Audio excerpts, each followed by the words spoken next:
자, 이제 본격적으로 오늘 할 얘기의 일부에 해당되는 부분을 말씀드릴게요. 말씀드린 대로 공립학교나 국제학교를 나눴고요. 퍼블릭, 프라이빗으로 나눴고요. 그 중에 유치원, 초등학교를 먼저 일부 형식으로 해드릴게요. 왜냐면 초중고까지 다 담기에는 내용들이 너무 많고 서로 관심도가 작기 때문에 유치원, 초등학교 유학을 가시는 분들은 집중해서 보시면 되고요. 중고등학교 생각하시는 분들은 복습 차원에서 한번 보시면 좋을 것 같습니다. 자, 첫 번째, 싱가포르에 가시면 차일드 케어 센터라고 합니다. 왜? 저거는 뭐냐면 싱가포르 사람들이 보내는 어린이집, 유치원 그런 개념이에요. 10년 전까지만 하더라도 저게 정말 시설이 정말 낙후해서 외국인이 보내기 너무 힘들었어요. 근데 싱가포르는 어떤 나라냐면 자꾸 자국민들이 요청을 하죠. 왜 외국인들이, 아니 돈 많은 사람들이 다니는 유치원이나 킨더가든 좋게 해놓고 왜 우리가 대부분 사람 가는 차일드 케어 센터는 정말 안 좋냐 라고 컴플레인을 많이 했습니다.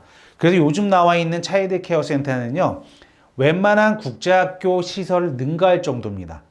물론 거기 들어가기 쉽지는 않지만 만약에 내가 EP로 간다, 아니면 어떤 뭐 일하러 간다, 워킹 비자 있다 한다면 한 번쯤은 생각해 보셔도 돼요. 그리고 학생 비자도 나오는 걸로 알고 있지만 사실상 잘 안 되더라고요. 왜냐?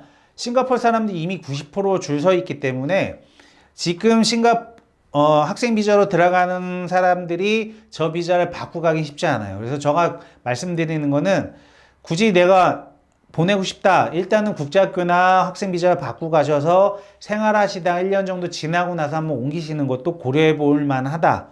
그 정도로 생각하시면 돼요. 그 지금 유치원, 초등학교 보내고자 하시는 분들은 젊은 분들이시잖아요. 저보다는 30대 한 중반 정도 되시거나 40대 초반이기 때문에 자, 우리 구글 많이 사용하시잖아요. 이제 싱가포르 가시면 네이버 치시지 말고 구글 치세요. 싱가포르 구글 딱 열어 놓으시고 요 보이는 대로 차일드 케어 센터 싱가포르 치세요. 쫙 나옵니다.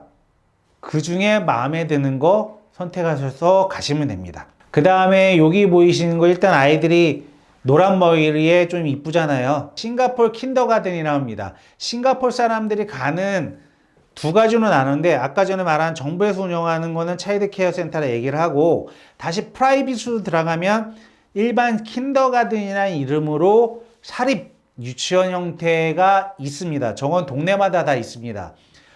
보면 1년에 한 9,600불이니까 저희 주변 분들이 보냈던 킨더가든 보면 한 달 기준으로 한 1,000불, 싱가포르 달러 1,000불 내외를 납부하셨던 것 같아요.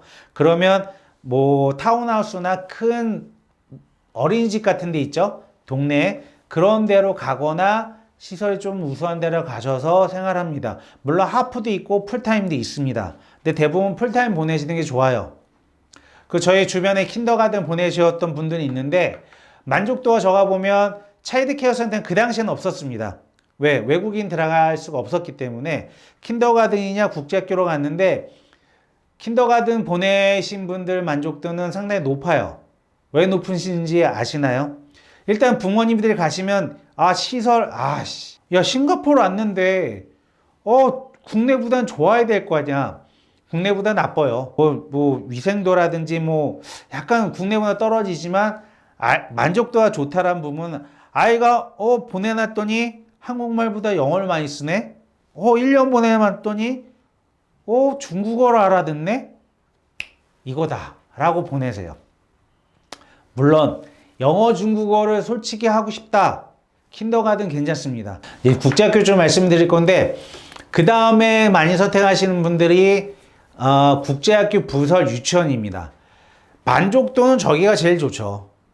왜요? 비싸잖아요. 그만큼 시설을 해놓고 학생들을 케어한다 생각하시면 돼요. 자, 아까 전에 지금 여러분들 머릿속에 계속 퍼블릭, 프라이빗을 가지고 있으셔야 돼요. 많은 국제학교들은 말 그대로 프라이빗입니다. 그러면 싱가포르 정부가 전혀 관여를 안 해요. 관여를 안 한다는 것은 자금 좀 전혀 없습니다. 그럼 이 사람들도 생각해 보세요. 너네 나라까지 와서 우리가 말하는 공익적인 요소를 할까요? 아니라는 거죠. 그냥 철저한 영리 목적으로 설립된 사립재단이고 영리 목적 재단으로 설립되어 있기 때문에 그만큼 비용이 나간다라고 생각하시면 돼요. 그럼 그 비용을 낸 부모나 회사 입장에서는 좀 더 좋은 시설이 있는 쪽으로 가고자 하는 욕심이 있잖아요. 그래서 가시면 국제학교는 아주 좋아요. 시설도 뛰어나고.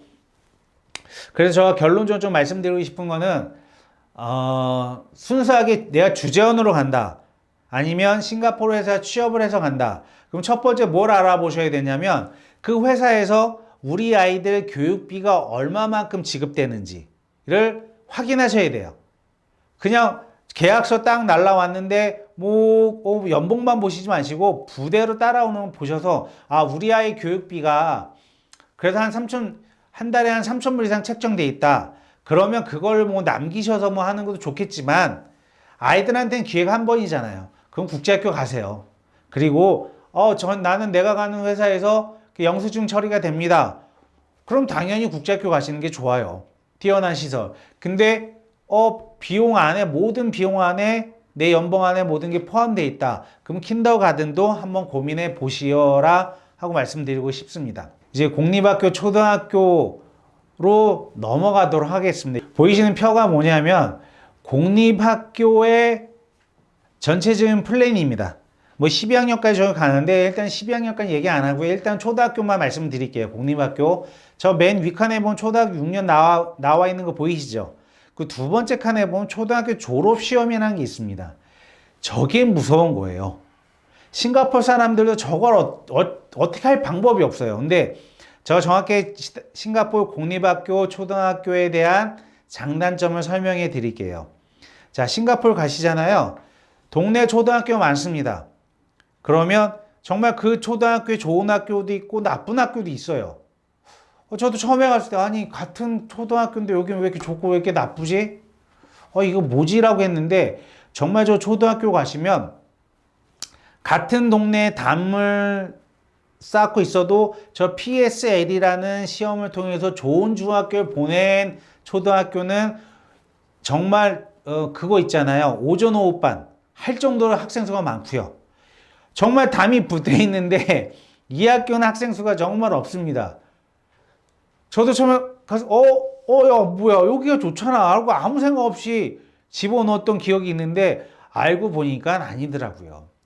왜 그런 현상이 일어날까요? 저희 나라처럼 일반적으로 배정을 하면 그런 게 안 나오잖아요. 공평하다며. 그렇지 않다라는 거예요. 싱가포르는 뭐냐면 공립학교 선택을 누가 가지고 가냐? 부모한테 줍니다. 너 싱가포르에 어느 학교를 집어넣어도 상관없어. 초등학교. 너가 원하는 거를 1순위서부터 6순위까지 적어서 내. 당연히 그러면 우리 아이가 킨더가든 넘어왔어. 이제 초등학교 가. 그러면 정말 나는 좋은 학교 보내고 싶겠죠. 싱가포르 사람들 입장에서는. 씁니다. 1, 2, 3지망, 4지망, 5지망 쓰겠죠. 그럼 1지망의 정원이 100명이야. 근데 지원자는 한 1200, 1500명 정도 됩니다. 그럼 이 학생들 어떻게 선발할까요? 정부에서 야 그러면 니네 유치원 때 공부한 하나 내봐 이렇게 할까요? 유치원생들이 뭘 한다고. 그래서 선발권을 누구한테 줬냐? 각 학교에 줍니다. 그래서 예를 들어서 ACS라는 뒤에서 말씀드리는 학교가 있는데 정말 귀족 학교라고 할 수 있는 학교가 있습니다. 초등학교 2개가 있습니다. 그 나머지 초등학교도 선호도에서 탑 10이라고 그래요. 래플스 걸스 스쿨도 있고 난양도 있고 그런 학교 초등학교 다 가지고 있습니다. 그런데 지원을 하면 그 학교에서 임의대로 그 1000명 100명을 뽑는다 하면 앞에 30명 첫 번째 기준은 누구냐? 졸업생들. 그 학교 출신자들 중에서 자녀를 둔 아이들이 있으면 먼저 올립니다. 순서를 올려요. 그리고 얘기를 하죠. 너 요번에 초등학교 지원한다며. 네 손주든 자식이든 너가 우리 학교로 해서 어떤 기여를 했는지 나한테 좀 보여줘. 이렇게 나옵니다. 뭘 보여줘요? 돈 내라는 거예요. 기부금을. 기부금 냅니다. 그럼 걔네 들어갑니다. 두 번째 순위 교직원, 관계자 순위 또 올립니다. 마지막 그래도 싱가포르 정부가 잘하는 게 원래 그렇게 하면 ACS나 난양 뭐 레플스 걸스 일반인들 못 들어가요. 그런 불만 많잖아요. 끊습니다. 니네가 뽑을 수는 이 정도고 나머지는 어떻게 뽑냐? 반경 1km에 있는 사람들 모여요. 제비 뽑아요. 반경 2km 모이세요. 제비 뽑아요. 반경 3km 이내에 있는 사람 모이세요. 제비 뽑습니다. 이게 싱가포르예요. 공정한 룰을 그래도 적용합니다. 그럼 가죠. 가서 저희 친하신 분도 제비뽑으로 갔습니다. 그리고 다행히 그분은 뽑았습니다. 뽑았으면 이제 욕 안 먹겠죠. 누구한테? 집에 계신 분한테 욕 안 먹고 아이를 집어넣습니다. 이게 싱가포르 초등학교 입학 과정이에요. 자, 입학을 했어요. 자, 들어갔습니다. 그러면 이제 많은 분들이 싱가포르 공립학교 말씀하시면 우열반이 있다 말씀을 하세요. 저도 우열반이 있다고 해서 뭐야 뭐 하는 나라 했는데 우열반의 장점을 말씀드리면 우열반이 있다 보니 초등학교 3학년 넘어가면 벌써 우열반 형성을 합니다. 왜 형성을 하느냐? 저 보이시는 두 번째 칸에 보이시는 PSLE를 통해서 좋은 중학교를 보내야 학생들을 몰리고 학생들을 많이 받아야 그 학교 재정이 운영이 됩니다. 이게 싱가포르이고요. 반대로 이 학교는 PSL 성적이 안 좋아. 좋은 중학교 잘 못 보내. 그럼 학생 수 없죠. 그럼 저희 나라 같은 경우에는 교장, 교감 선생님 임기 다 보장하고 선생님 보장하죠. 싱가포르는 안 해요. 안 한다고요. 그럼 그 학교 교장 선생님 입장은 어떻게 되나요? 내 자리가 없어지면 떠날 수도 있다라는 거예요. 그리고 정말 내가 퍼포먼스를 잘 보이잖아요. 그럼 지금 말한 이 사립재단에 소속되어 있는 공립초등학교나 중학교 스카우트에 갑니다. 교장 선생님을. 그런 시스템이에요. 즉 퍼블릭 안에 프라이빗한 요소를 집어넣기 때문에 공립학교 내에서 사교육이 다 이루어진다 보시면 돼요. 예를 들어서 보세요. 우열반에 좋은 게 열반에 가면 정말 마음이 아프겠지만 우반에 있다 치면 선생님 입장에서는 편해요. 같은 수준의 아이가 20명이 있는 거예요. 그럼 내가 같이 강의를 했어요. 같이 알려줬어요. 시험을 봤어요. 평균이 80점 나오게 세팅해서 80점 나왔어요. 어라? 두세 명이 60점밖에 안 나왔네.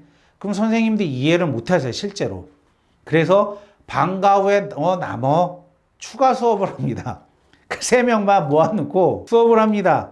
저희 둘째가 맨날 남았어요. 중국어 때문에. 남으면 3명 어디 도망 못 가요. 선생님 너 이거 중국어 외워. 너 이거 풀어봐. 그래 집에 가요. 왜? 그게 당연한 거잖아요. 같은 수준에 있는 아이들이니까. 그게 싱가포르 공교육입니다. 그래서 시험을 통해서 중고등학교 좀 올라가지 않습니까? 이땐 또 달라집니다. 중고등학교 올라가게 되면 저 맨 앞에 중고등 통합과정이라는 거는 정말 뛰어난 아이들이 갑니다. 밑에 가는데 자 보세요. 여기서 그러면 불만이 터지잖아요. 봐라. 그러면 돈 있는 사람들은 좋은 초등학교 가서 어쨌든 좋은 교육을 받고 사교육도 많이 해서 저 시험 잘 볼 수 있는 거 아니에요? 바이올린도 하고 운동도 하고 스케이트도 한번 해서 PSL이 중학교 좋은 데 가는 거 아니에요? 물론 DSA라는 방법으로 가실 수는 있지만 공정한 룰을 적용합니다. 저 초등학생들한테 초등학교 6학년한테 자 우리는 4가지 시험을 볼 거예요. 영어, 수학, 과학 그리고 마더통 중국어에서 요 4가지 시험을 볼 거예요 하고 시험을 봅니다. 그리고 300점 만점 환산을 해서 예를 들어서 전체 1등서부터 10만 명을 치자고요. 10만 명 줄을 세웁니다. 중학교 보내요. 잘하는 애들끼리.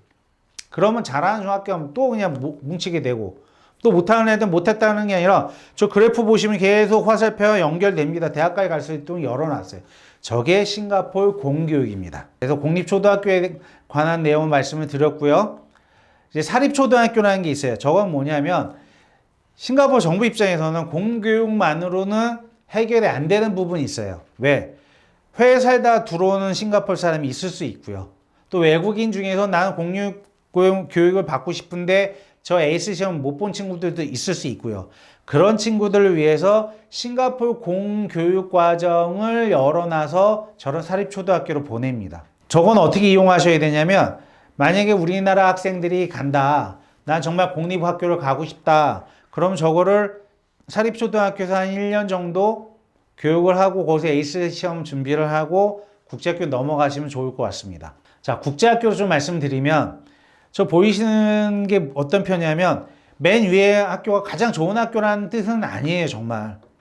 그냥 선호도가 가장 좋은 학교, 사스, UWC, 탕린을 정해놓은 거고요. 그 다음에 그린 라인 보이시잖아요. 저게 정말 학교 좋다는 내용이 아니라, 저 학교들이 시설이 우수하다라는 거예요. 새로 지어서. 세 번째 라인은 어떤 학교들이냐? 저 학교들이 조금 시설은 낙후하지만 입학 후에 충분히 여러분 자녀들한테 혜택을 줄 수 있는 학교라 보시면 돼요.